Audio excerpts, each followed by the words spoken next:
Hi, everybody. Did you guys like the video? Yeah? Yes, when this video came out, it was rated the top video in Twitter in India for 3 straight days. And what I'll talk to you about today is why did it resonate so well with the population? What is the role e-commerce is playing in India? And what is FlipKart doing to fulfill its part? So let's talk about India a little bit. India is 1.2 billion population. There is, within that 1.2 billion, 200 million or so internet users. There is a whole bunch which is not using internet today, but has cell phones in their hands. There's 850 million cell phones. 200 million of those are using internet. So you can imagine, it's like, take 2 of Americas put together, and that's how much population is running around with a cell phone, but no internet. Almost half the population is under 25, and 2/3 of the population is under 35. Given this kind of dynamics, you can imagine it's not a sustainable situation. Like, can you imagine half the population under 25 with the phones in their hand, not able to use Snapchat or Instagram and so on and so forth. They don't have internet connection of any sort. Things have to change, and they are changing. One of the biggest changes which is happening is the mobile revolution. Smartphone prices are coming down, and India is the country which is adding the most smartphones of anywhere else in the world. In US, there's 90% internet penetration. In India, it's 20%. In China, it's around 50%. So obviously, things have to change, and they're starting to change. Now, the basic fundamental change which we are seeing is the economic tide of India is rising. Just last year, or actually this year, it went from January to March, the growth rate for India was 7.5% annualized, which was greater than China's 7%, making it the fastest growing economy in the world right now. Now, where is all this growth coming from? Again, talking about the fact that almost half the population is under 25, you take US and Western Europe and combine that many people are under 35 within India itself. So there's a lot of aspiration. There's a lot of energy. Everybody is trying to figure out how to make their lives better. And there are other reasons as well. For example, you are able to now go start a company. The regulatory environment is much more crisp, less ambiguous. There is a lot of talent available. Money is flowing in. People are actually demanding local. The local demand is very high for all the consumption which is there. Now, if we look at what the result of all this demand is, India right now has around 3,100 high-tech startups over there. Bangalore is the 3rd largest startup base anywhere in the world, obviously this place being number 1. And if you look at the culture also is changing. There is a lot more entrepreneurial risk-taking. People coming out of college are trying to go do startups. Capital from all over the world is flowing in. When you look at the startups inside India, they primarily fall into 4 major areas: e-commerce, ERP, big data, and productivity, in which e-commerce, of course, is the leader. Here are some examples. Now, let's think about e-commerce. What actually is e-commerce? That video shows you e-commerce is actually a quality of life issue. Almost all these startups are trying to address what would make life better. When I grew up in India, I'm sure people here who did, you remember that concept called export quality, which we used to see on products? It was so surreal that there was stuff in front of you which was good enough that you couldn't have it and it would be exported. Right? What now e-commerce is trying to do is it's trying to take that export quality and saying, no, this is something which everybody should be able to have. And it's, of course, riding on the wave of mobile and data access, which is coming in. Imagine this. Like you are in a tier 2 or a tier 3 town in India, and you are a young kid who wants Nike shoes. What options did you have earlier? None, right? I mean, the only option was that, OK, well, when you go to the nearest big city and there's a Nike store there, you could go buy something. If you went to a local store, let's say Ajanta shoe store, and you say, hey, do you have Nike shoes? There'll be like 3, 4 of those kept on the shelf. And you'll be like, all right, let me look at them. The guy will dust it off. It has been gathering dust for past 1 year. And then you look at it, it's either not in your size, or it's like 1-year-old fashion, which obviously you didn't want. It is not in the color which you wanted. And of course, imagine you go through all of this and you buy something and you go home. The chance that you don't like it, well, you already can kiss your cash goodbye. There is no way you are getting it back. So now look at this situation. And that's not the world which is a world class. Now, e-commerce is solving that. It brings selection to you. It brings product at the best price possible. It is able to give you a quality of service guarantee. Now you can be sitting, the same person who is in this small town can be sitting, can whip out their phone, can go order something, and it shows up on their doorstep. And they're guaranteed that it'll be what they wanted, and it will be worth their money. And if it is not, they can actually return it. Let's take another example. I mean, we live in US where everybody has a car, but still we enjoy Uber so much, right? If you imagine a place like India, not everybody has a car, and public transportation is not that easy. Imagine monsoon season, you are going to work, and you are living in a side street, and from there, all the watery, muddy puddles, you have to go to the main street, and you have to hail down an auto or a cab. That itself is non-trivial exercise. Now, in that case, now you can pull out your phone, and you can launch Ola cabs, and you can go get an auto rickshaw showing up at your doorstep. It's good for you. It's good for the auto rickshaw as well. So the quality of life is what is getting better by creating products like these. The same thing goes for food. Like you are in an organic, you want organic foods. You're sitting at your office desk. It will be delivered right there for you. You want to rent a house. There is no MLS equivalent in India. Well, you can go to housing.com. You can actually look at things, common floor. You can go look at products, and so on and so forth. Same thing true, if you want world-class furniture, it's available there. But one thing I'll caution is don't think of this as like people are building online shopping apps. That's not what is happening here. If you think that way, it is like saying, if I want to build an online shopping Amazon equivalent product in US, I'll go do that. But there is no credit cards available. There's no FedEx. There's no UPS. So it's not just about building the app. The last mile in these countries, last mile in India, is pretty challenging. People, when they build these things, they are getting feet on the street. They are going and creating payment innovations. They're figuring out supply chain.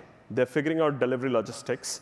All of these things are being done such that the experience can be world class.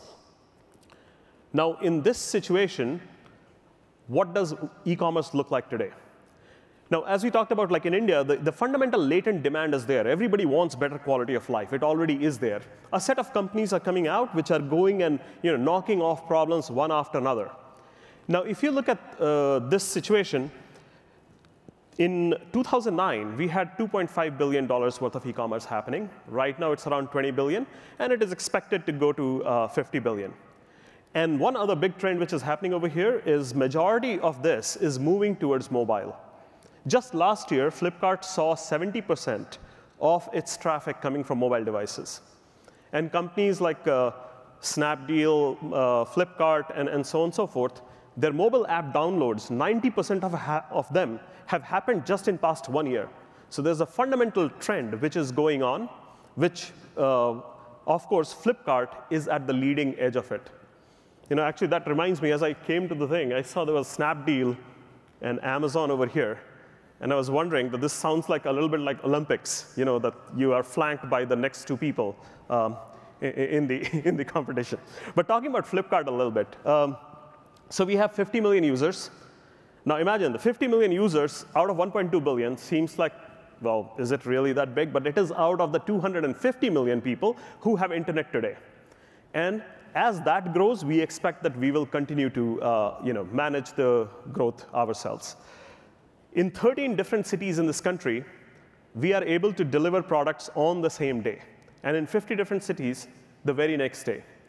That kind of experience is really fundamentally improving people's life.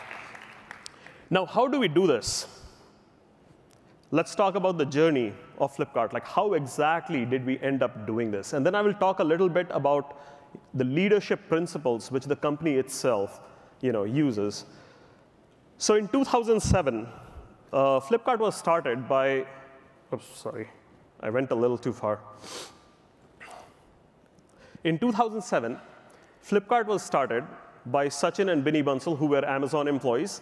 And they realized something like this. Amazon was not there in India at that time. And something like this would be very useful to fulfill the basic needs in this country.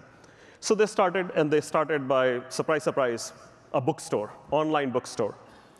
The very first book which was bought on FlipKart was called Leaving Microsoft to Change the World. It was bought by somebody in Hyderabad. And it was interesting. These guys were startups. So they decided, all right, well, we'll put all the books up. When somebody buys it, we'll go buy it, and we'll ship it to them. But here is where the value of e-commerce starts to show up. The person had ordered that book on FlipKart because that person could not find it in their local stores. Therefore, these guys' problem was the very first order they got, they could not find it anywhere in the local stores. So this was really showing what actually drives this. People are going and looking for things not just because they want to get it at their doorstep. It is a selection issue which was being solved over here, which is a very big problem. They were getting what they wanted.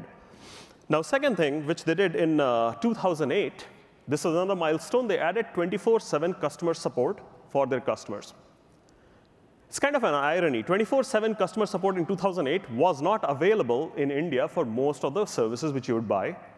Imagine this. The country was providing 24/7 customer support to the rest of the world, but not to its own people. So that is where they went and they provided that clear focus on customer service. In 2010, they realized that as they were using other people, like whatever was the locally available courier service to get their products out, they realized that the person who delivers this product is the actual touch point with the customer. The experience they give is what people think FlipKart experience will be.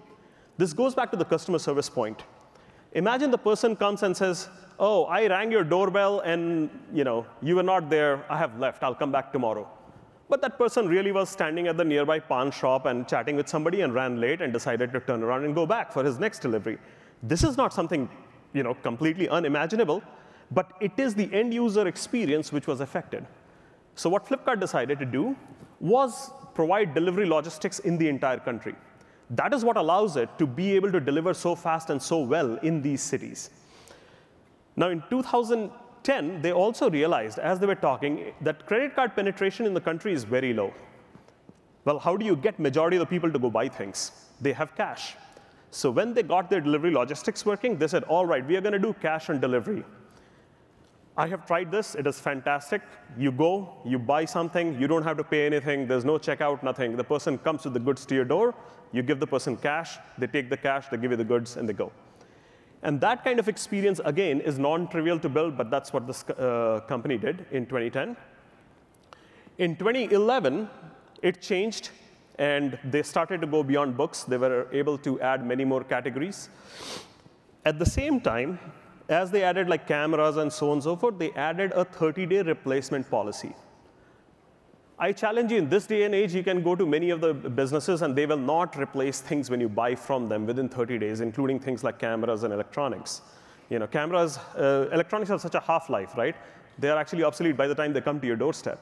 So things like 30-day replacement policy were a very big deal for the customers who were very afraid and not used to being able to do anything after they had handed over the cash.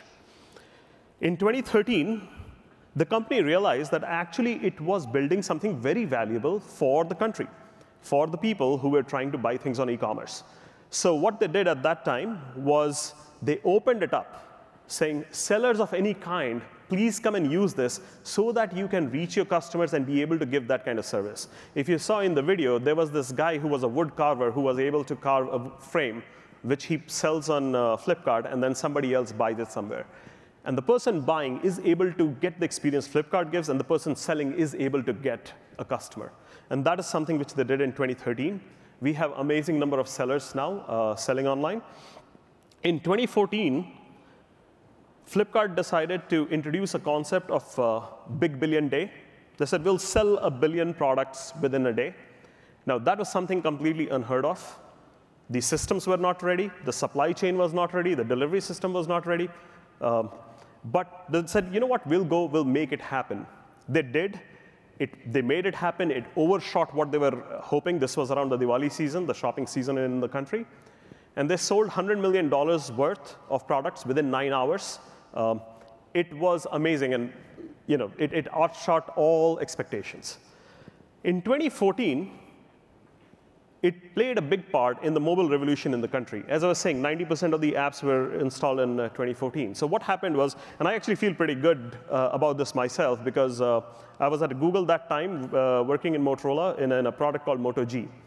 And Moto G was a phone designed by us primarily for the growth market, for the markets like Brazil and India, which were growing at 10x the rate US and Western Europe were. So we designed this phone, and we said, all right, how do we sell it? We went and we were signing a deal with a company for distribution. And we were about to close the deal, but we realized that the cost of the phone was going up by 18% because of this. So we thought, well, what if we go to FlipKart? And we asked to sell over there. And it didn't make sense to do both the deals, so we'll just sell it on FlipKart. And I remember being in the room, and people were like, well, we are building it for people in India who don't have iPhones and Samsungs. And do you think that they can buy FlipKart, a phone online on FlipKart in that population?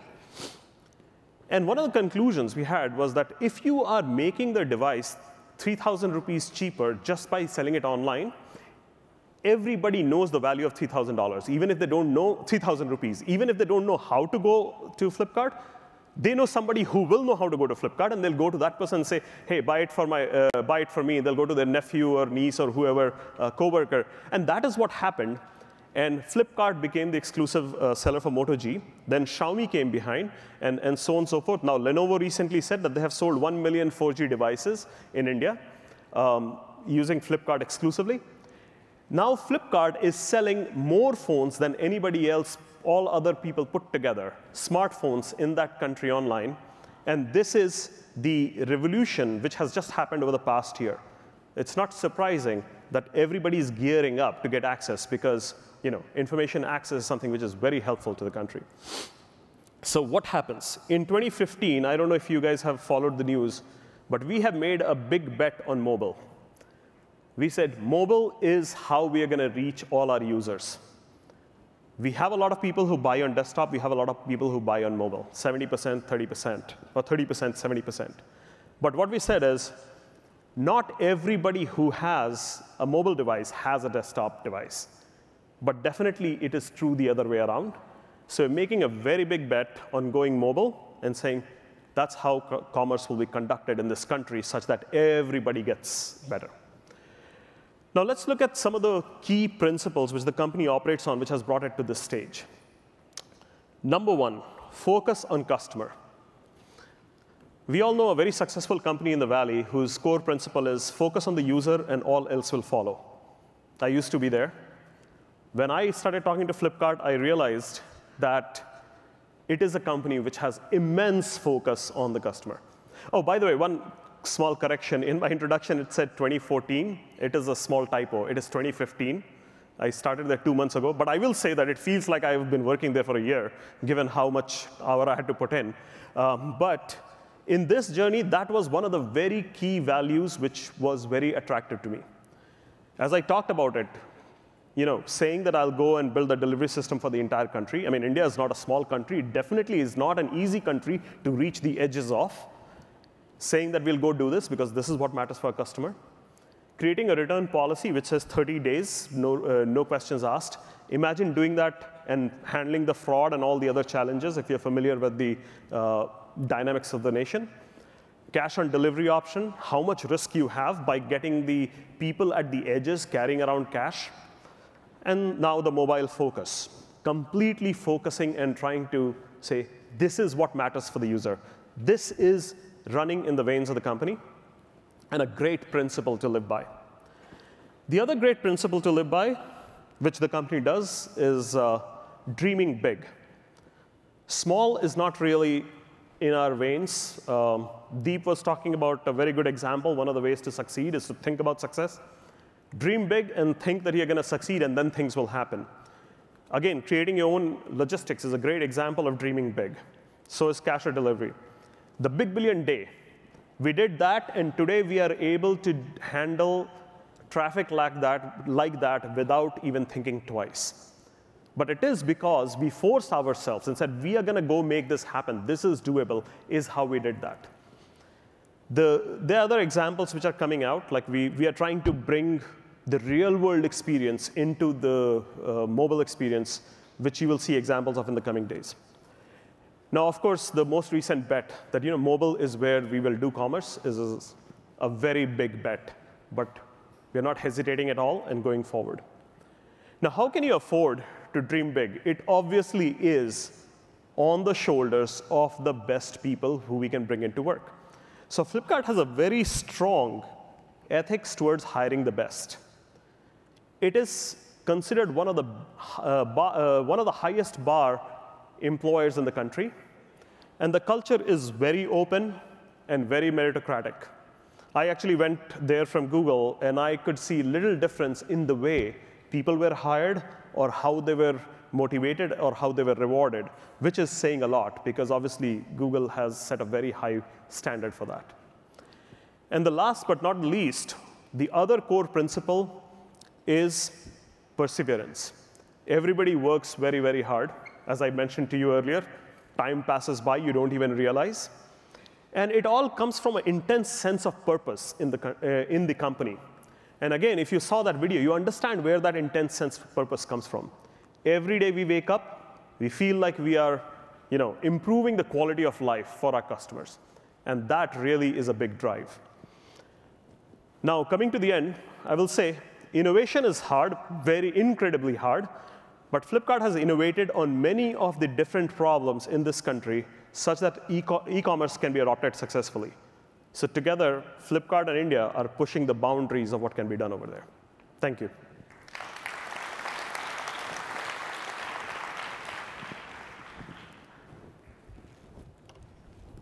Thank you. It's an amazing journey. What's trending, and some of these you touched on, but it looks like people are curious about getting into a little more detail. The logic behind going to the mobile app only, you talked about the split between the 70-30, but when you take away the desktop option, have you seen any loss in traffic, any effects of that? First, I'll say we haven't taken it away yet, but we know what actually is we get on both places. But it is not about loss in traffic as much as are we solving a problem or are we creating a problem? Yeah. And we have full confidence that we are solving a problem. If you focus on the right thing, you will be able to build a better solution. I can give you a small example of this. If we focus that, hey, I am going to build the right experience for mobile and not be distracted by all the other things I have to do, what you end up doing is harnessing the power of mobile much better. Example of that is, do I really need to enter the address where I will go and get my goods delivered? If I'm on desktop, I probably have to. But if I'm on mobile, my mobile already knows all the places I go to. Is it as simple as saying, yeah, here or there, right? Now, imagine a country like India, its addresses are not standardized. It is so much more convenient for a person to say this versus that, as opposed to have to write an address which the other person understands.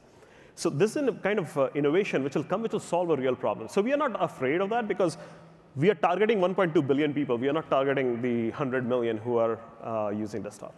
Okay. So the return policy, that was a very generous return policy. Yes. Is that being abused? How is that working out? I think humans are humans. We all abuse Costco's return policy too. So the thing is, how do you build technology? FlipKart is a technology-centric company.